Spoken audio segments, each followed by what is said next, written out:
Hey guys, it's Kat, and I'm going to show you today how I can use my iPad to create Huichol patterns. So we're talking about Huichol beading this month with seed beads and more, and I've been using an adult coloring book program to create these Huichol patterns for the tutorials that I shared. And I want to show you how I did that because it's actually a lot of fun.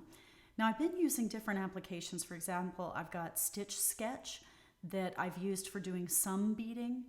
It has some nice patterns in there. You can do peyote or whatever other stitch you're interested in, but I don't see one that's exactly like a Huichol stitch. Since it's more of a netting stitch, kind of diagonal, I have created a PNG file, and what I did is I texted that to myself. If I'm on an iPad, I can tap this to look at it, and then up on the right hand side I can tap on this little icon to save the image to my photos on my iPad. And you can download that image if you'd like. It's on my website. It's on the Huichol tutorial down at the bottom. But once you've got that in your photos, then you're ready to bring it into Recolor. Now Recolor is, like I said, an adult coloring application. But what's nice about it is it uses a technology called tap to color. So if you were to bring up an image and start coloring, for example, let's choose maybe a nice purple over here. If I tap, it's actually coloring the whole section, so I'm not having to use a crayon or something and sort of color within the lines. This way it's a lot easier. I discovered this one because my mom liked to color in coloring books, but her hands shake a bit, so this was a lot easier way for her to do it. Now the disadvantage is it's a paid application, but you can use it for free for a little bit. You can also, I think, import 3 documents a day. So if you were bringing in different patterns, it'll let you do that. But if you pay for it, I just went ahead and paid for it. This is a time saver for me when I'm documenting bead patterns. I also get this nice gradient effect, so it makes the beads look 3D. So up on the upper left-hand corner, you can see I can tap the library icon. When I first launched the app, I'm looking at all of these cool coloring pages, but on that same bar at the top, 4 over, it says imported. If I tap on that and then bring up any one of these images, you can see that I have basically the same technology, this tap to color, with a bead pattern. And this bead pattern I actually created from a photo of a Huichol bracelet. So it's kind of a diamond netting pattern, but it's also squished horizontally. So this is going to mimic more an actual bracelet pattern than using grid paper or like graph paper. Now once you do launch this in Recolor, you'll see that there's pencils or kind of chalk things down at the bottom. Those don't work like you think they will. So if you were to color like this, you can see that's that traditional type of color. We don't want that. We want tap to color. There's an undo button up here at the top, so all you have to do is tap that and undo. Now if you go to the lower left-hand side, there are some gradients. So I can choose a gradient and just swipe back and forth to go find different colors. So let's say I wanted to use a brown over here, and I can just tap my beads. And I don't want to do the center, so I would use the undo function at the top. But you can see how easy it is and how fast it is to use that to tap your bead pattern. All right. So let's take a look at how you might import this image. I'm going back to the library and looking for the import function. It's on the upper right hand corner. You'll see it where the purple background is now that says new pictures. And when you've got Tony the Tiger, you can't see it. So if you ever lose it, look up in that upper right hand corner, tap import. And now open from photos. Again, this works on an iPad or an Android device.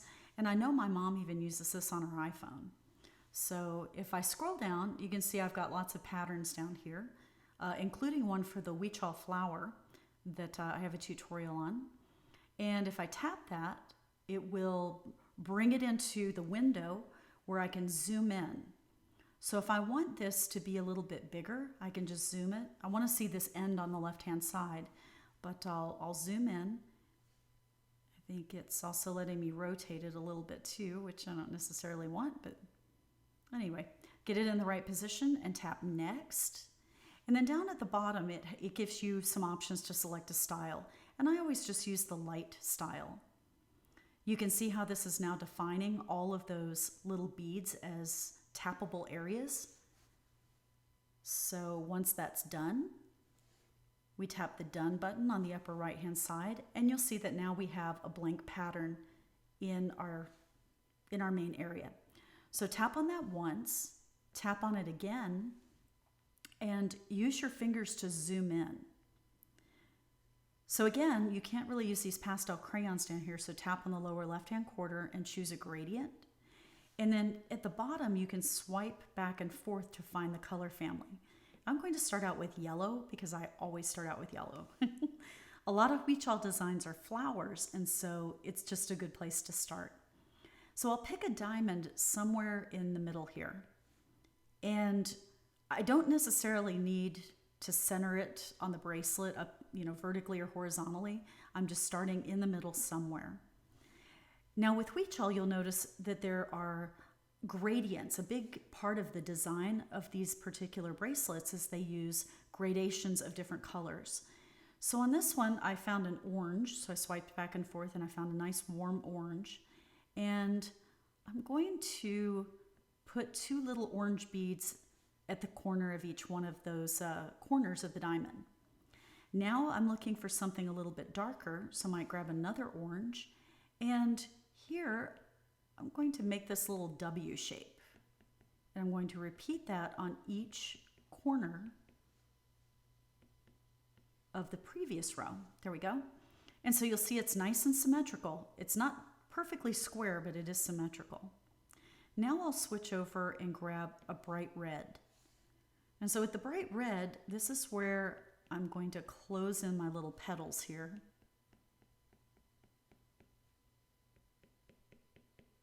And I'm just tapping that. This is real time, so you can see that it's very responsive. But before you know it, I've got a nice little flower. Then I start thinking about, what is this pattern going to look like? Is there something that's going to be between the flowers, and how much room do I want between the flowers? So for example, I could start my next flower right here if I wanted to. Oops, and I need to undo because I've got too many of these guys. There we go. So I just want to figure out the spacing, because this middle area becomes an opportunity to put a spacer of some sort. Now the advantage of doing a small repeat is if I get to the end of my bracelet and I need to, I've figured out it's the right size, I want to be able to have an even number of repeats. So in this case, if I've got a smaller repeat, it's a little bit easier to get it to the right size of bracelet. But I'll put this little diamond here and then maybe play around with some of these design elements. Maybe even put some dark green right here. And I'll stop there because I don't want this to go further below the red on the flower as far as making the bracelet wider. I want to contain that. Now if I need to pick up this green again, this green right here, if I hold and tap and hold, it'll pick up the color like an eyedropper. And then I can use that to fill in up here on the top, and I'll pick up that dark green again and add those 3 pieces. And you can see how I'm starting to build this pattern. Again, I can pick up this red on the side, or just go for the orange. And remember, we did like those little 1, 2, 3, 1, 2, 3. I'll pick up a couple of the lighter orange. There we go. And then the yellow. Now in a traditional beading program, again, I could copy and paste this design and move it over. So again, this is a limitation of this type of program because we're not really using a beading program, but a coloring program. But I think that this ends up being in some cases a lot easier for the Huichol patterns because that's not usually one of the patterns that's offered in bead programs. All right, so I'm just filling in the rest of the sky.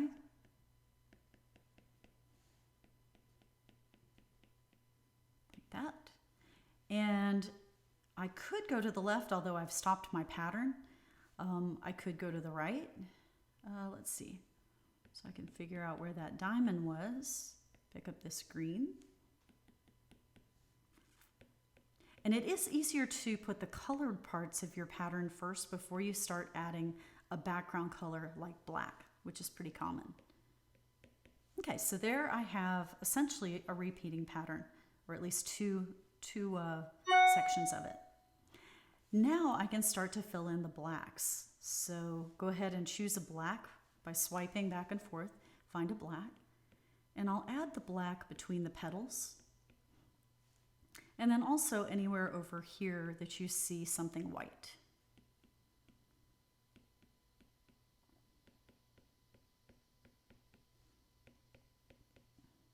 And I missed it, so I just undo, fill that in. But you can see how now it's a little bit harder to see the colors, but the pattern's good because we saw it without the black. There we go.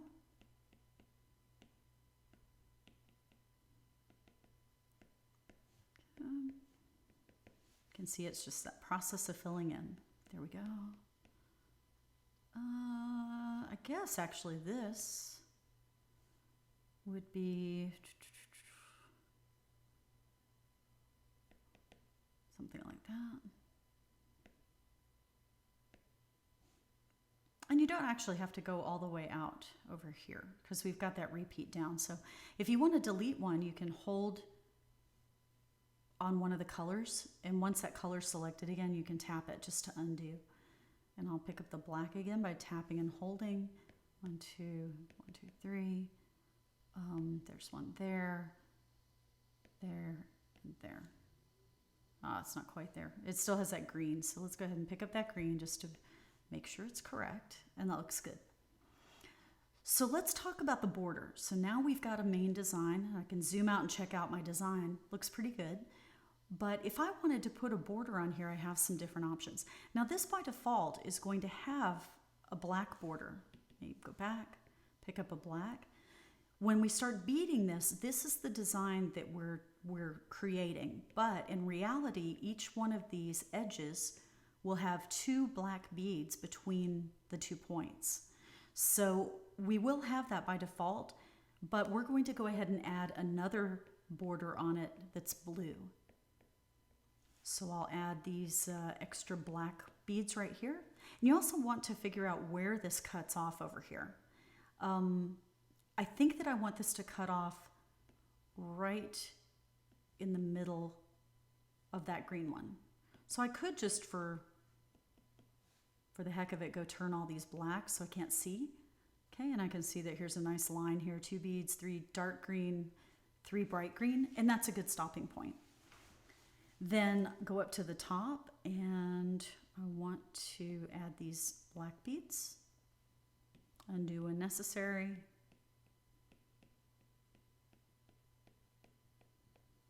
Okay. And put this one right there. Now I want to add a blue border, so I'm going to go find my blue and add a little 3 bead section right here all along this edge.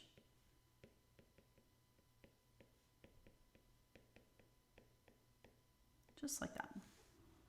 And we won't worry about that end until we finish this part because we want this all to blend together on those corners. Here we go. All right, and now I'll pick up black again, tap and hold, and just put 1 black bead here. Now along that edge, when you actually bead this, it'll have a fringe of 3 beads. So, because remember, you'll have 2 extra black beads right there. So for the diagram though, we're just putting these beads just as a representation. Alrighty, and so let's go tackle this end down here. Well, we need more blue beads. Okay, so we see down here we have there's a black row. So we'll kind of figure out where to put those little 3 blue beads like that. Okay, that looks good. Then we need to pick up our black again. Okay, can tap that one to undo and get rid of it like that. So you can see now that we have an even blue border, and then we've got black around the edges, and we have a repeating pattern. So we can go over here and take care of this edge. I guess we could pick up some blue. There we go. and make sure that we have all of these along the edge correctly. Okay, so there was a blue and that edge is good. All right, so we're done with our Huichol pattern. So the next thing we do is we tap the check mark up on the upper right-hand side, and you can see that there's what they're calling effects down here. So I can choose different effects, which most of the time I won't do if I'm creating a bead pattern, although the one here with the cat that says white lines totally eliminates the pattern from the background. So with that, I can say no filter, tap next. Then it shows me some icons down at the bottom. I can tap and I can save that image. Though I am actually seeing kind of what looks like a mesh behind it. So let's go check that out. I tapped the home button and went back to my photos. Okay, there's one of my Huichol bracelets. And I can zoom in and look at this. But you can sort of see the ghosting of those beads. And that probably is from using the white filter on this. Or you can just go back. Let me get back to the application. There it is. So I can go back and then go back into this export again. And that's interesting. I don't see it there. We go next, save image. I go to my photos again. And for some reason now it doesn't have that problem. But this might be a little bit easier to follow without all the black lines around the beads. So now there are some other ways you can take this into another program and actually draw the thread path, which I sometimes do for practice before beading.